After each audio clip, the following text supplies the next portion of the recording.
Welcome to Whitetail 46, brought to you by MonsterMeal Wildlife Feed and Attractants.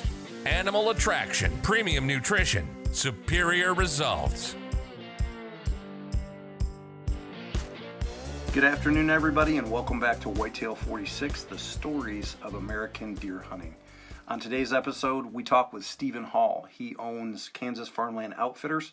We're going to cover a lot of bases: animal nutrition, what it's like to be an outfitter, what are the priorities in animal nutrition for an outfitter, and most importantly, kind of give you an intro to what Stephen so graciously does and gives us the opportunity to send two warriors on a rifle hunt in Kansas every year. We're going to cover all that. Thanks for tuning in to Whitetail 46, brought to you by MonsterMeal Wildlife Feed and Attractants. Hello, everybody, and welcome back to Whitetail 46, the story of American deer hunting and American deer hunters. We're here today with Stephen Hall, who owns Kansas Farmland Outfitters. Kansas Farmland Outfitters is a unique partner of ours at MonsterMeal, who is the primary reason that Whitetail 46 exists, in that we have to have outfitters to test our product, and outfitters are the best way for us to test the product because outfitters have to grow big deer. They have to put their clients on big deer, so they have to retain big deer. And they have a lot more eyeballs to test the real world results of the product. So we do work with a few outfitters out there that we trade information and product and things like that. And Steve has been gracious enough to manufacture a deal with us so that we can give away a couple hunts every year. And when we really didn't know what to do the first year, Steve came up with a phenomenal idea of why don't we give the two opportunities for a Kansas rifle hunt to two deserving either active duty or veteran participants. And so I knew of a couple, and we invited them last year. If you look through the list, you'll see an interview with Ben Cuevas, another one with Del Rodriguez. And then our episode 1 is kind of talking to the guys from Above the Game, Quentin Sturm and Brian Smith, and how they really were part of this because they went and they filmed it. Both of the hunts lie on Above the Game. But what I want to talk to Stephen about today is, as much as this is brought to you by MonsterMeal, the story will become evident. We don't want to talk about MonsterMeal all the time. This isn't really commercial. What I want to talk about is the perceptions about Kansas deer hunting versus the reality of Kansas deer hunting. And we'll get into a few different things. I'll kind of lead the conversation in a way. But, thank you, Stephen, for showing up here today to take this time. It's actually 4th of July weekend. Everybody's getting ready to do whatever they can in this COVID mess. But thanks for showing up today. And can you just tell me a little bit about your outfitting agency, how you got there, and then why you wanted to bring Ben and Del into the picture as part of our thing? Well, Blake, thank you for the invite today, and it's always a pleasure to speak with you about my operation and an opportunity to go to the next step with it, so to speak, with the veteran hunt that we've partnered with MonsterMeal on. This all started about 10 years ago. Was a change in my life, leaving corporate America. Didn't know what I was going to do, and I'd always wanted to take people hunt and share my experience that I had learned growing up and share it with people that didn't have opportunities to do that, especially here in Kansas. We do have a unique established deer herd. I was thinking before the call I remember when I was growing up, used to ride my mom's school bus, and this was back in the 60s, which will give you a little bit of idea of the age that I am. Anyhow, it was always a treat when we could see a deer out in the field because it was a rarity back in the early 60s just to see a deer in Kansas. And I remember as I was growing up, by the time I left junior high and was in high school, it wasn't uncommon to see 40, 50, 60 deer out on a farmer's wheat field on the way home from football practice or basketball practice or whatever it was. And so I had the opportunity growing up to experience some of that great Kansas hunting, whitetail. Then we moved into turkey and pheasant, quail. And so, Kansas has an abundance of opportunities for hunters. And so get set or move forward, 30, 40 years. And now I have an opportunity from a financial standpoint that I could take some people hunting. And that's what my wife and I decided we were going to do. So about 10 years ago, I think it was 2009 or 2010, we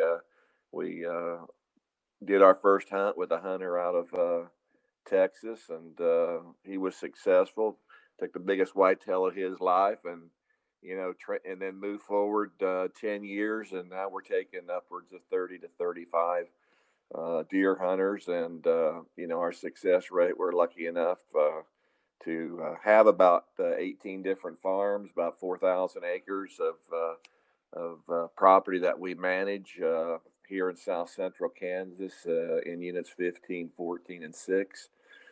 And one of the key factors is growing deer, as you mentioned earlier on, Blake.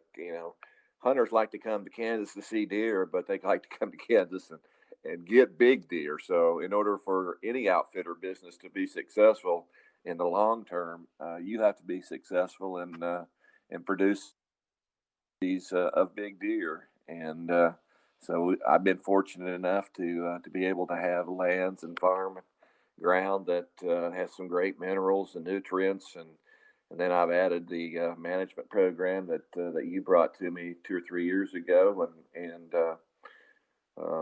we're kicking it in the tail, so to speak, right now, and with opportunities. And just again, the veterans hunt that Dale and Ben came on last year.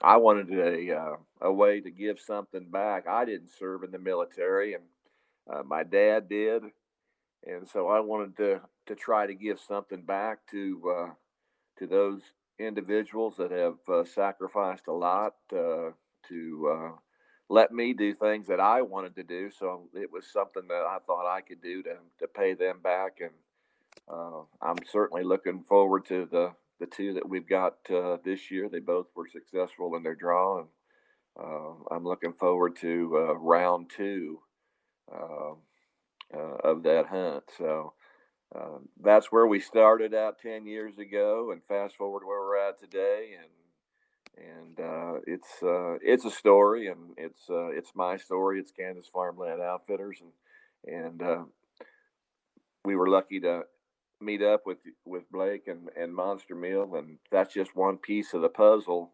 Is a good feeding program, and you got to have that to be for the longevity of this sport in what I do.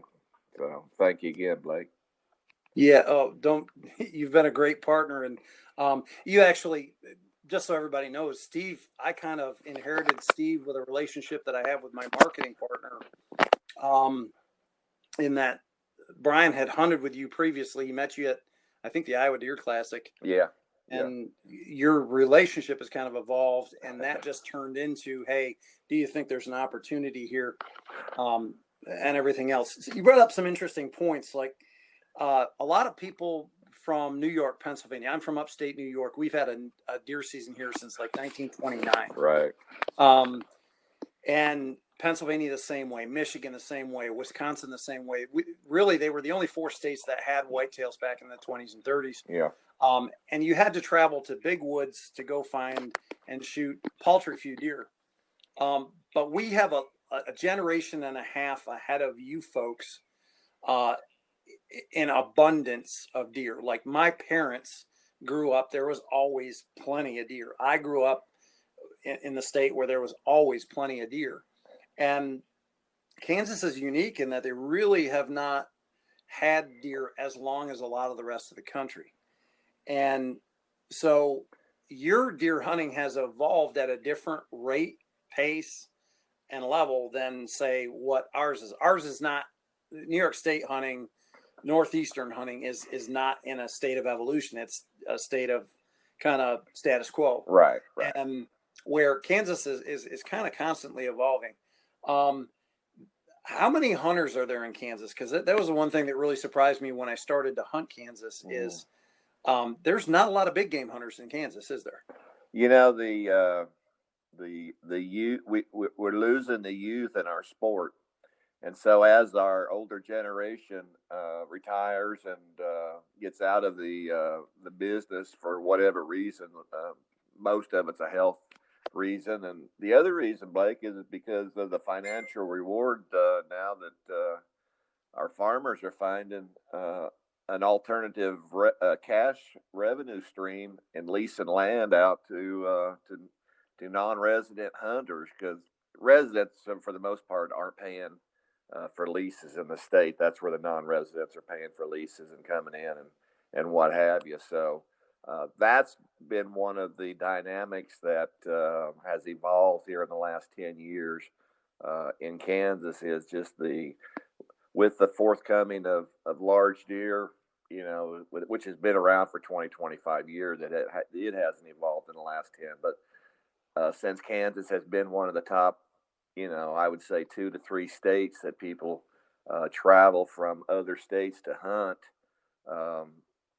it's one of those golden states that everybody wants to come to. And so by putting that green Benjamin on the map, so to speak, it's taken the lands that used to be available to residents and made it unavailable for most of them. It's from a financial standpoint, and you know, that's probably not the greatest thing from a youth standpoint, because now youth coming up in the state, if their dads don't have the wherewithal to lease some ground, the youth aren't finding areas to go hunt. There's not a lot of walk-in hunting, or should I say public hunting.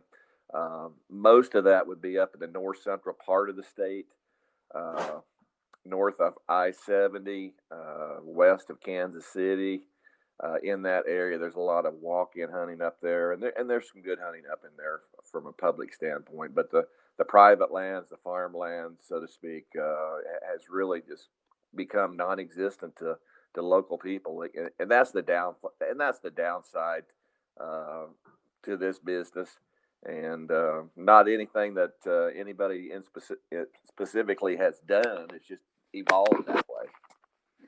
Right. Well, in Kansas, population-wise, was there 2.5 million, 4 million people somewhere?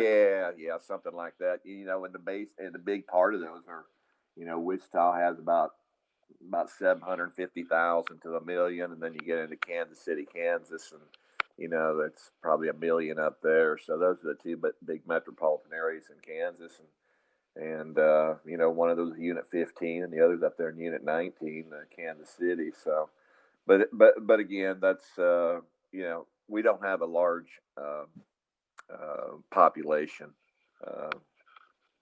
so to speak. Right. And, you know, again, I come from a state that has, I don't know, 20 some odd million people. Yeah. And, you know, again, most of them are lying New York City and 5 cities upstate, the vast majority of them. So socially, we kind of deal with the same demographic. Like, you got a smaller population that is still definitely very urban. We have a very large population that's still very urban. But the difference, as you pointed out, is within 20 minutes of my house, I have 77,000 acres of public hunting. Right. You know, and that goes back to the evolution of hunting has really created some opportunities in some of the states that are not known for big deer. It's not that we don't kill big deer in New York. We kill some giant deer in New York. It's just compared to the number of hunters. We have 590,000 licensed big game hunters, resident big game hunters in the state. And when you compare that to Kansas, I would dare say that you probably have more bird hunters than you have big game hunters. Oh, no doubt. There's a lot more opportunity for upland game and the waterfowl industry, which is starting to take hold here big time. But a lot less people are hitting the woods in search of deer nowadays than when, you know, 20, 25 years ago. So Okay, so when you and I first started talking about getting Ben and Dell to come on the hunt, you invite someone. Fortunately, we've never had anyone turn us down. We don't know how that would happen, but intuitively you'd think that they would go, but we haven't. Everybody we've invited has gone. Right. Now none of us really knew what to expect. I kind of had a better idea because Dell and I have done, I don't know, 8 or 9 organized warrior transition turkey hunts, some archery hunts, some muzzleloader hunts. So I've been doing that for a little while, but I've never done it to where someone was traveling halfway across the country to a premier destination kind of thing. And my focus when we got into this was, you were, your primary focus for this is not to promote Kansas Farmland Outfitters. It's to give back a little bit to it. Right. Yeah. My big push was, hey guys, just go on a deer hunt, make the deer hunt. Don't ask me questions about what you should do and how you should ask and what you should kill, because 1, it's not my hunt. And number 2, Steve is your host. So, before the hunt, was there any changes in you mentally before, okay, here's what I'm expecting when the 2 guys come in, based upon, I just want to do something right by a couple people. And then after you left, did you have any, was there anything that stood out to you that was radically different than what you had expected it to be, either good or bad? And can you explain that a little bit? That's the first time somebody's ever asked me that question about those 2 hunts. I would say actually that it put a little bit more pressure on me than I typically put on myself, to make sure that, we were doing everything that we could do here from the outfitter standpoint to make those 2 hunts successful. My goal is, I define success as everybody having an opportunity and a successful hunt. It doesn't always happen. There's a lot of dynamics that go into a successful hunt, but that's how I manage success, is 1 hunt at a time. So everybody coming in here has equal opportunities to take game. Now, Lord, if you're a deer hunter, that, during the week you got 5 days to hunt, and if you're looking at spending 8 to 10 hour days in a stand, you've got 40 hours a week in a week of your hunt. And in that 40 hours, we just hope and pray that there's going to be a time where you're going to have an opportunity to take a Kansas trophy, to take a buck that you came here to harvest. So I would say probably the biggest thing was I was, doing everything I could do to put forth a good foot to make sure that Ben and Dale both had awesome hunts. So maybe probably the big thing, I was probably putting a little bit more pressure on myself than I normally do. And that might have been evident. I'd be in a little bit of tight, but I can tell you firsthand that we couldn't have picked 2 better people to inaugurate the program with, because both Dale and Ben, they shared stories with me of being in service and active service, being in active campaigns, being in the field. And I'm hearing stuff that you don't hear it, you don't live it unless somebody's telling it to you that it has firsthand knowledge. So that was, to me, the whole part of the reward was just seeing the reaction of Dale and Ben when they were successful. That's what it meant to me. Yeah, and I had to live vicariously through the reports that I was getting.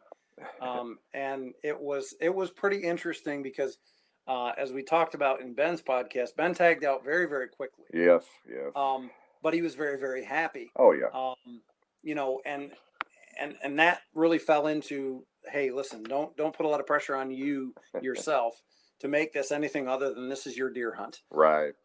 Where Dell wound it out a little bit longer. Yeah. And both of them killed really unique deer. I mean, Ben shot a piebald Right. deer, Yep. that had some unique coloration all over its body. Yep. Yep. And certainly it was broken up. You know, it was an old fighter. And then Dell's was really a mercy killing. I mean, no that doubt. thing was an old warrior, had his jaw broken off. And Yeah, it was if anybody hanging. wants to see those hunts, they're available on Above the Game TV. Yeah. You can go there and just look for, Ben Cuevas, Del Rodriguez, those hunts, and you can actually chronicle those. It's a really neat thing. The most amazing thing for me hearing this, because I kind of got the 50,000 foot view because I was back here. Right. I flew in to introduce him, and then I had to fly right back out because I had other meetings and things. And living vicariously through the updates and reports, and then kind of getting the post situation report, by pure happenstance, Ben happened to be on one of the support teams in his Apache helicopter for Dell's infantry unit, and they were literally talking about specific targets and situations that they had both been engaged in. Yeah. And you can't, we knew them well enough, but we didn't know them well enough to know that would be the case. Right. So that was a really cool aspect of the hunt for me. Yeah. But I've always looked at providing opportunities. I started doing Wounded Warrior hunts, as we called them back in the day, through Wounded Warrior Foundation. And by the second year, it was evident that there was a lot of people that really were just trying to find that transition from regulated military life to what they were going to do as a civilian. And some of them have more difficulty than others based upon physical injury or PTSD or anything like that. And to meet Ben and Dell, you would never know that either one of them, they're not missing limbs. They're not, anything like that. Right. They're pretty normal looking guys walking around. They're really normal guys when you get to meet them. But knowing Dell for so long, it is a difficult transition for these folks to come back into civilian life.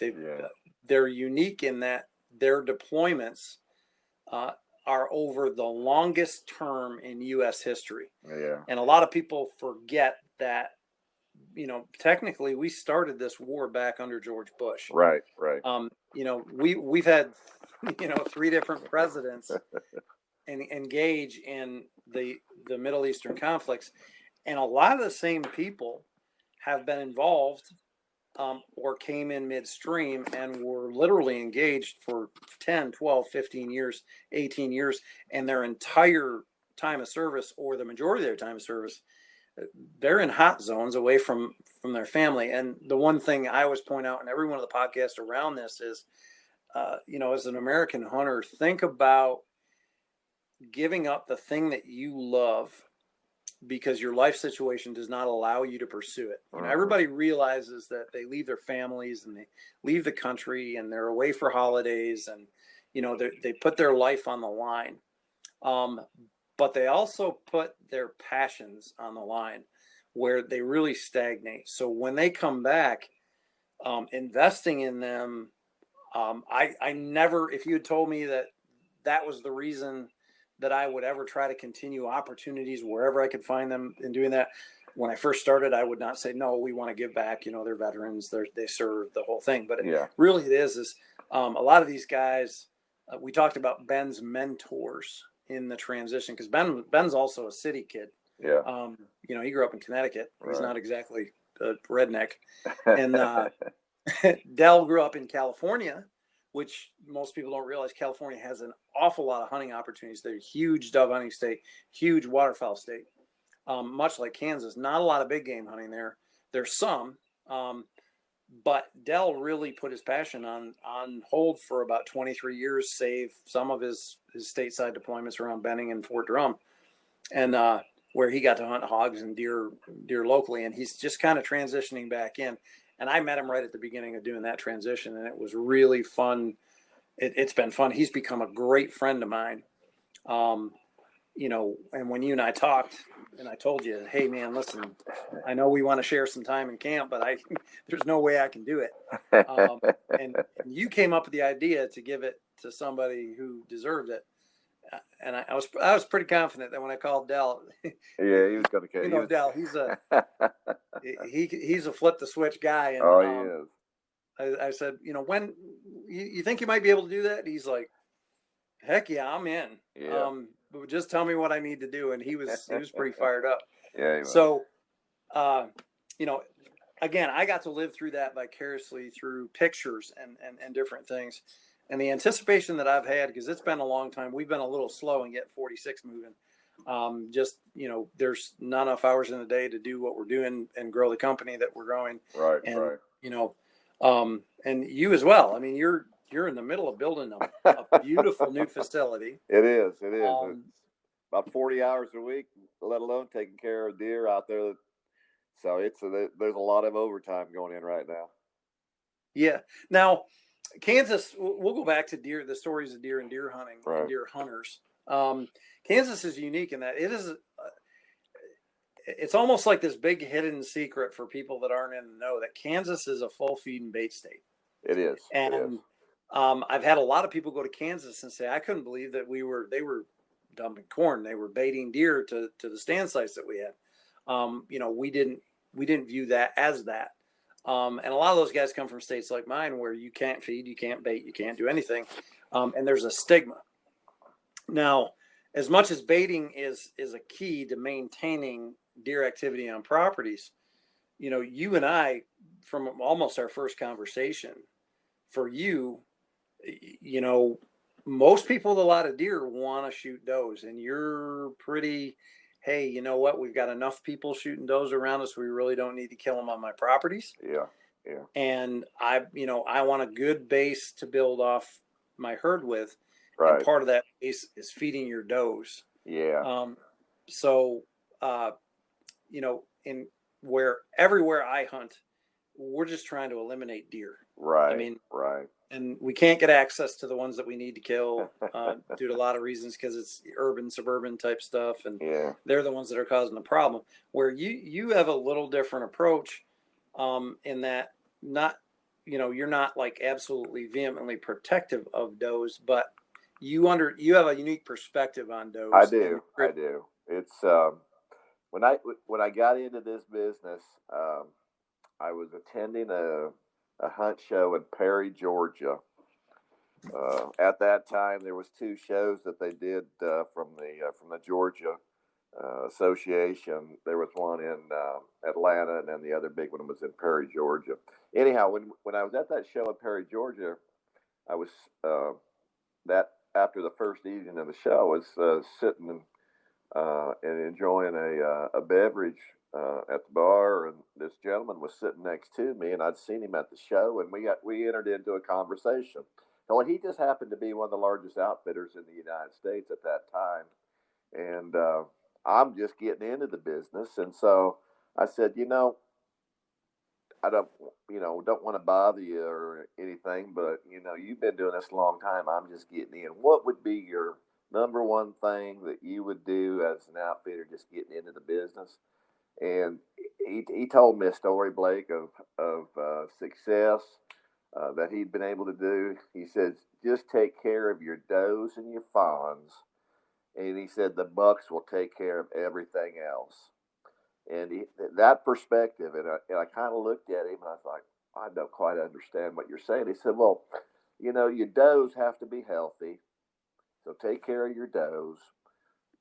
Every doe has a fawn. That fawn's either a buck fawn or a doe fawn. So you got a 50-50 shot of that doe having a buck. And he said, just out of regular attrition,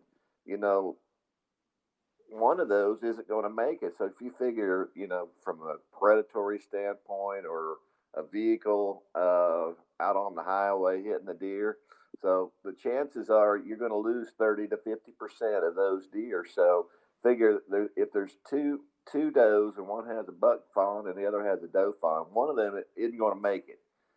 So he said, the best thing you can do as an outfitter is just take care of those dang does and take care of those fawns, and everything else will take care of itself from that point. You do that, you're going to be successful. So I took that information and instituted it into my business plan, um, that being 10 years ago. And I take care of my does and I take care of my fawns. And the bucks, it's just like that gentleman said. He said, I obviously, from a deer management standpoint, the feeding program and everything, but you have to institute that program so that those does are healthy. They pass it through their, I'm not going to get into the mechanics of how it goes from the doe to the fawn, but all I can tell you is if that fawn, when it hits the ground and it's taken care of, it's going to be a healthier buck if it's a buck fawn in 2 to 3 years than if that fawn was the doe that had that fawn wasn't healthy and the fawn struggled. The chances of that fawn living are less yet, just simply from the nutrition standpoint. So yeah, I haven't shot a doe. I haven't let a hunter shoot a doe on my properties in 10 years simply because of that. Because here in Kansas, we have a great population of coyotes. A lot of our areas have highways or roads or what have you next to them. So I'm just, in my mind, I'm losing 30 to 40% of my deer every year, and I don't have to kill any of those does to hit that. So that's the story in a nutshell. And yeah, I don't plan on letting anybody shoot any does anytime soon, just simply because I got a successful business, and I attribute that keeping does and fawns healthy as one of the big factors in being successful. Yeah, we always talk about good starts equal good finishes. Yeah. The best bucks are going to be born early. They're going to be Mayborn fawns. That comes from a good age structure and enough bucks to breed the does.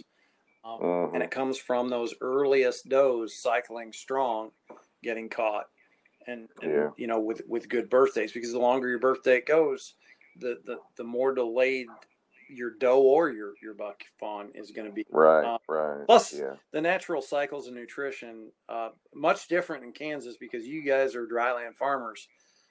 Right. Typically, in New York, it's been really, really dry this year. But typically, we fight wet. We have lush and green.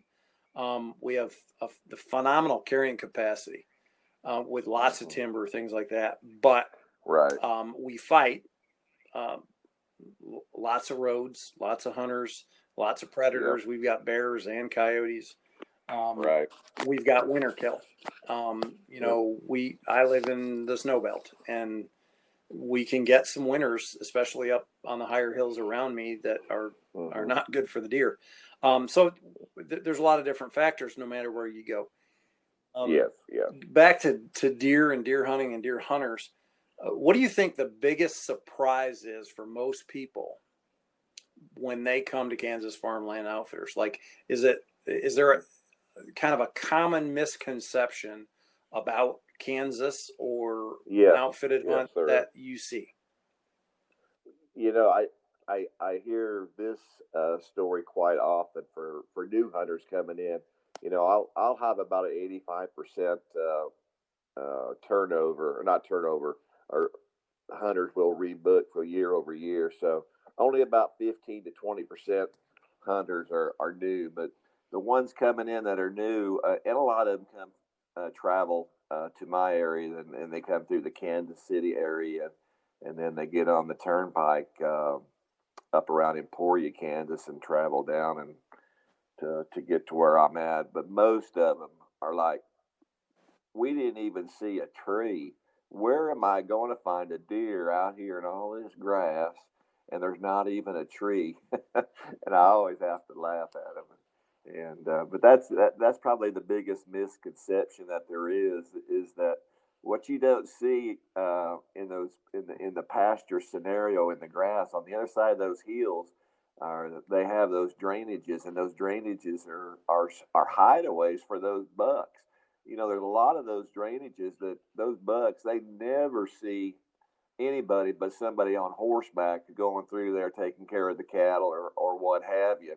So there's a lot of areas in Kansas that have that dynamics to it, and I think that's one reason that produces good bucks year after year after year, because there's a lot of those deer, they don't have that pressure from the standpoint of seeing people. And we both know, Blake, that for an old buck to reach maturity 5 to 7 years old and to where he maximizes his potential, he's got to be a nomad. He's got to be living by himself, and that's just the way that those guys are. And if we're lucky enough to get one of them, it's that special 2 to 3 week season called the rut, that they are coming out of those pastures and coming out of those drainages. And that goes back to the does. If you've got a good herd of does on your property, the chances of you pulling one of them old big boys in, that's where that dynamics plays in. So that's kind of the puzzle that I've put together. It goes back to people not, where the heck am I going to shoot a deer at? Well, it's those areas that you're thinking that are actually hold some of the biggest deer that there are in Kansas, and nobody has access to it, and they're all private rangelands.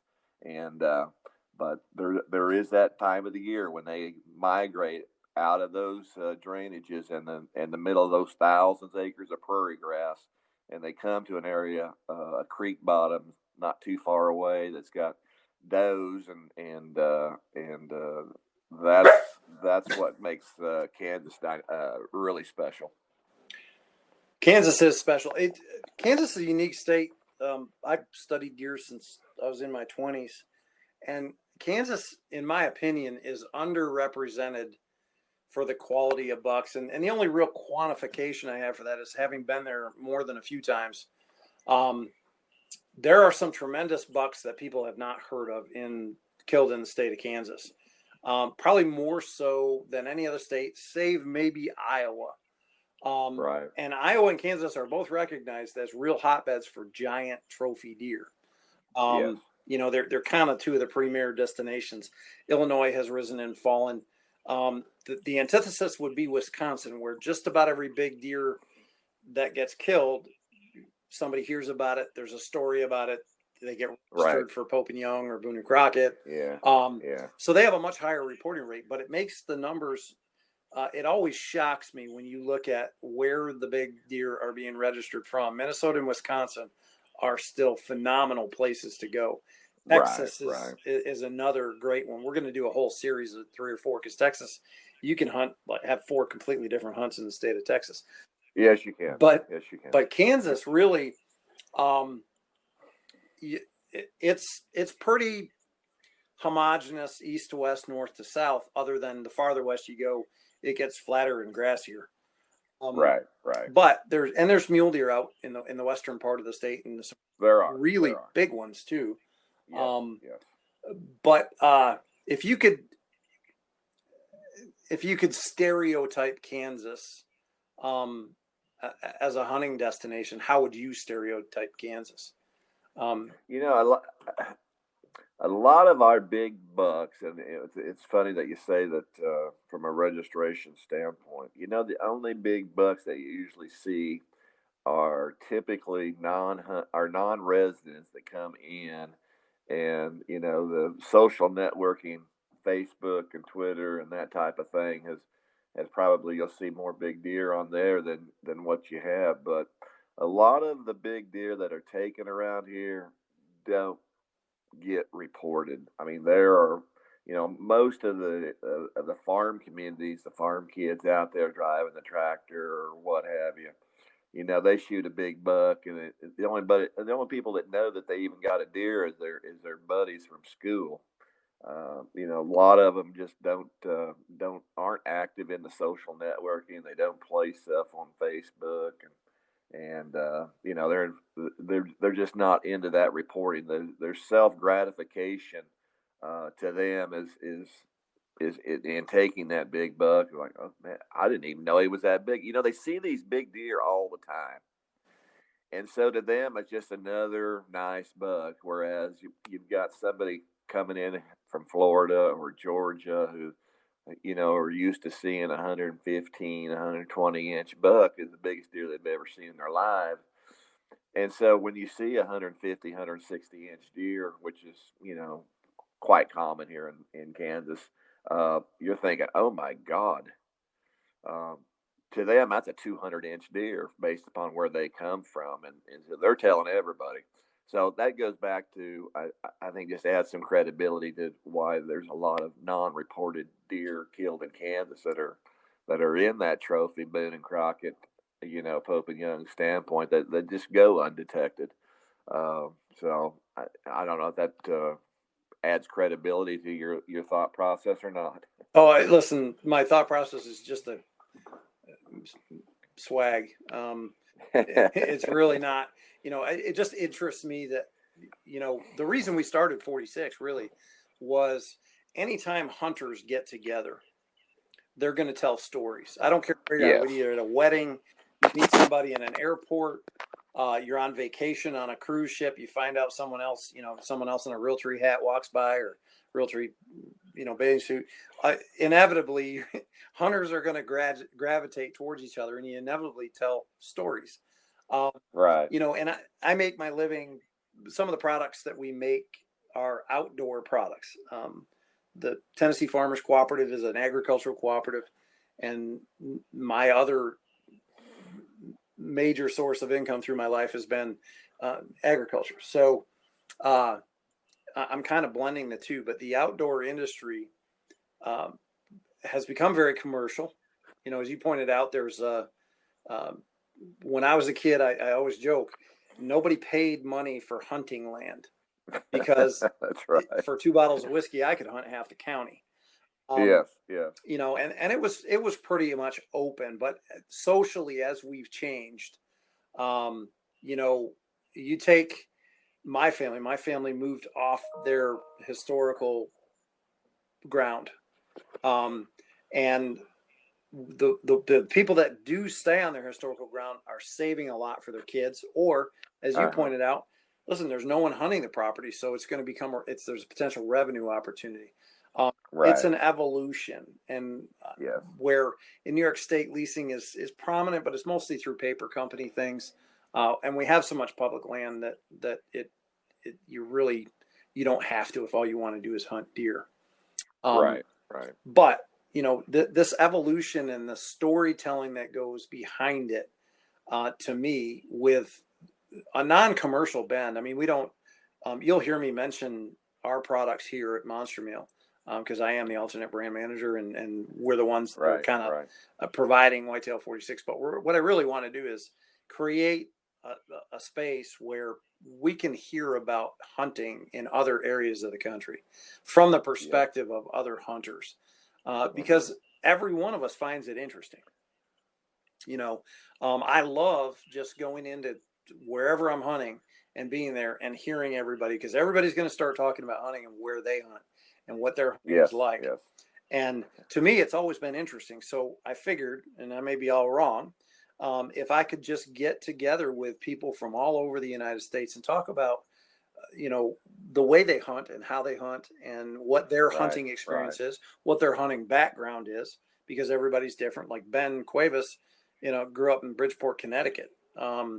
And he got his first real taste of hunting when he was, I believe, at Fort Campbell, Kentucky.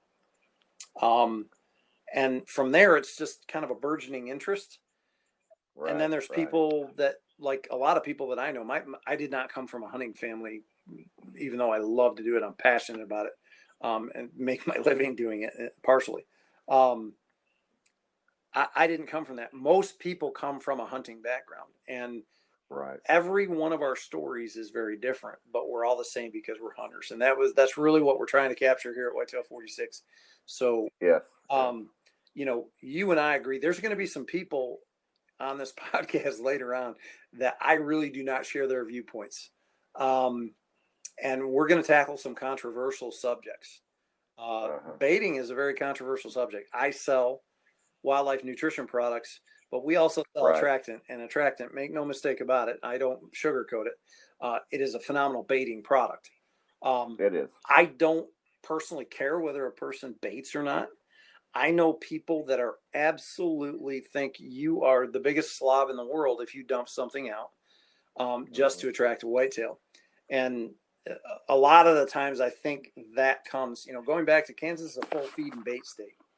You kill really big deer. I mean, the first year we were working together when I was with MonsterMeal, how big was that first non-typical? 220 something? 220? Yeah, that the one I called him 230 when we got the official score. I think it was 218 in that area.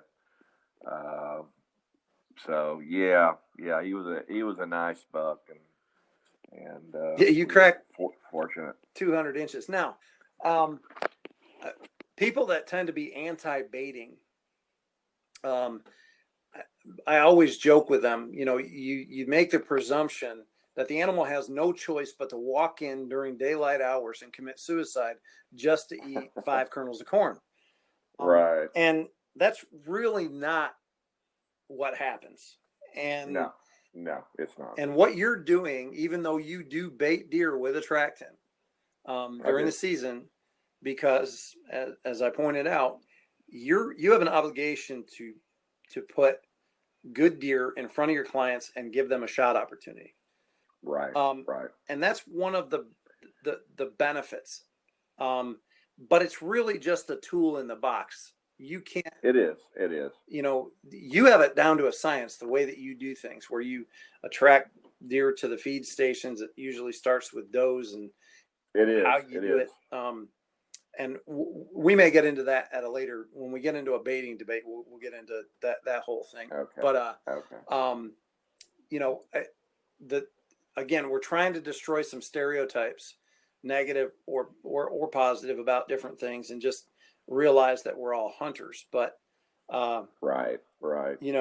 I just to add to that, Blake, I understand the controversy that and I see it, and I hear it, and I get feedback on my Facebook page and Twitter and all forms of it.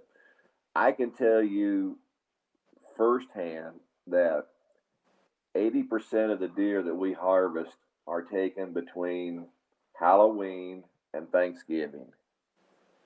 And during those 3 to 4 weeks, the buck could care less about food. The baiting has nothing to do with harvesting a big buck. You kept the girls in the area. The does are running from the bucks anyhow. So all you're doing is creating a universe that is good for deer activity.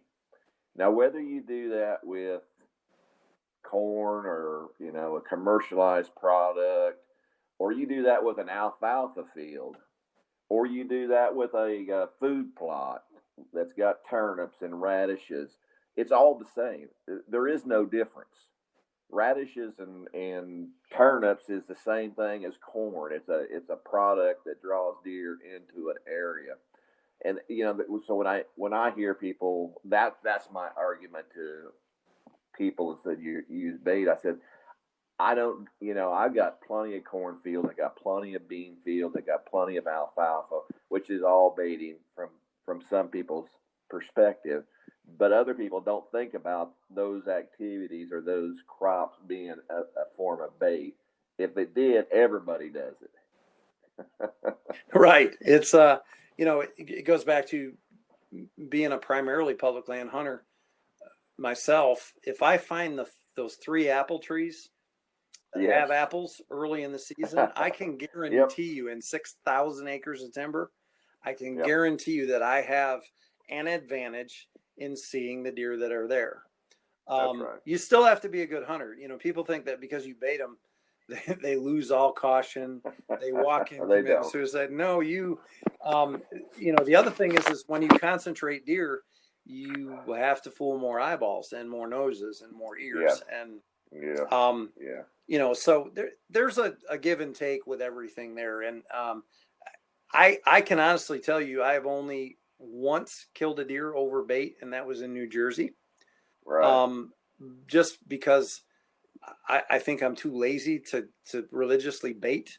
And even though I sell the products, so last year was my first year in Kentucky, where we have our own lease where we test our products and things like that. Right. And I am so not used to supplemental feeding and baiting that it's like a learning curve for me. Yeah. And as much as I know about the products and how to use them and everything like that, we do an awful lot of testing, and to me, it's as much fun testing the products as it is hunting over them, because it adds one more aspect to the hunt that you have to be very diligent about. But that and half of our lease is corn and soybean fields, so we already have a lot of food. But I'm with you in that the concentration of premium products that fit the seasonal needs of deer definitely makes a difference in the level of activity, because certain areas now become destinations because they're finding what they want. That's correct. That's correct. But you still have to put your time in, and you got to put your time in. As you said, those does are going to bust you before a buck busts you. I hear stories from hunters back at the dinner table every night, man. They said these does come in and they were feeding this big old buck. He's standing back there watching them, and you can't move because the does are, you got a dozen does around you, and the buck's not in a position to where you can have a shot at him. And so the buck finally gets into position, and there's 3 or 4 does standing around, and you can't move because if you spook one of those does, you're going to spook the buck. So there's downfalls to it is a sport. Don't take nothing away from it. It's a sport, and there's dynamics that are involved in any situation. So yeah, I completely agree. I guess we just close this up. Steve, thank you for providing us with an opportunity to give away those hunts. It's one of the things that we really look forward to, and you genuinely get energized around providing those. There's not a huge PR push or anything like that. Right. This is I want to impress upon everybody, and that I will defend Steve's integrity and why he does this. Some people give away things just for all the wrong reasons. Steve is not one of those guys. Check out the 2 Above the Game episodes. Learn a little bit about Ben and Dell. We've got 2. We've got Marcus and Justin coming in later on this year. We'll bring them in and talk to them about, hey, we're going to do a before and after, because we didn't have 46 there with both of those guys. And we'll probably do a post interview with you. The other thing is check out the MonsterMeal Facebook page. Check out monster-meal.com. You're going to see some pretty impressive pictures coming through here pretty soon from Kansas Farmland Outfitters. So you can see what kind of operation that Steve runs. We're a couple of weeks away from putting the cameras out. I'm not big into the does and small bucks, so. Yeah. So here in a couple of weeks, we'll start getting out and getting some photos rolling in. Yep, and you do get photos, and Steve also has been fairly active on our Facebook page. Pay attention, because you probably picked up on the fact that Steve is very practical in his approach. I am. He's not a shiny kind of guy where he's going to put a lot of things on, and he does what works. You can learn things from him. I learn things from all of our testing facilities and testers. That's probably the best part of my job, is I get to talk to people who think deer every day, and and they're very good people, and they're very astute. They're not just out there willy nilly. There's a method to the madness, and they pick up an awful lot of good information that helps us develop good products, and most of all, keep telling the story of whitetail deer hunting in the United States. So thanks for being here with us, Steve. And appreciate it, Billy. We're looking forward to seeing some more pictures of your critter kills this fall, and we'll have you back on, I'm sure, at some levels to talk about specifics about other different things and tell the story of American deer hunting and American deer hunters. Well, I would say, let me just. I've been holding this one, Blake. We're going to have this new lodge that's going up, and I haven't been posting anything about it online and pictures and all that stuff. But Barb, my partner in crime, my wife of 30-some years, we're going to put a special place in the lodge for our veterans. So we're gonna do something special for them, and not only we want people to recognize them and talk about them for 6 months, not just a couple weeks. So we're gonna have a place here for them.